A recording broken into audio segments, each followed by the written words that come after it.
Hey folks, today we're going to show you how to properly and easily cook wild venison strip loin. Venison strip loin, also known as backstrap in the hunting community, comes from the top of the spine. This cut is very lean and tender. Most people actually cut this into steaks, but today we're going to leave this whole and then cut it into steaks after the cooking. The best part is this whole cook only takes about 15 minutes. Step 1 is to let your meat come to room temp before cooking. You want the meat to be the same temperature on the inside as the outside for even cooking. The next step is to season heavily with salt and pepper, garlic powder, and a little paprika.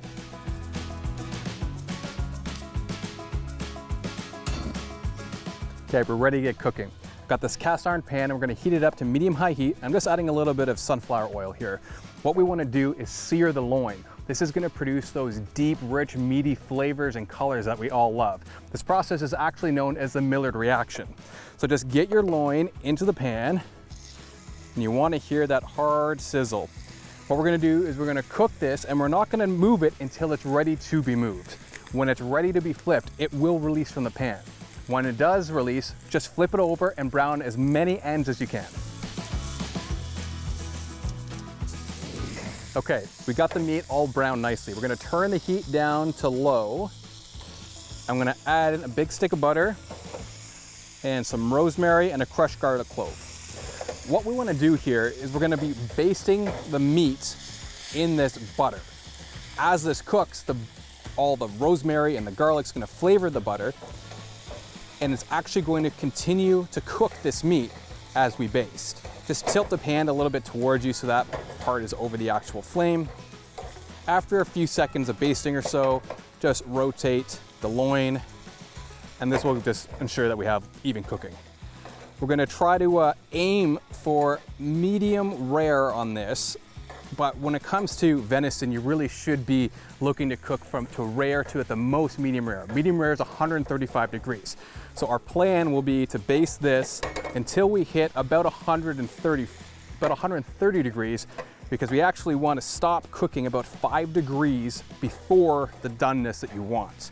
This will ensure that when the resting period happens, your meat will still be perfectly cooked. A little tip for you when it comes to figuring out the temperature of your meat and you don't have a thermometer is just use the palm of your hand. This right here feels like raw meat. If you take your thumb and your finger and you press them together, this here now feels like rare. This would be medium rare, that would be medium well, and that would be well done. So just compare, we're looking for medium rare, so just finger and thumb together, feel this, and then press your meat. When you get same consistency, it's time to remove.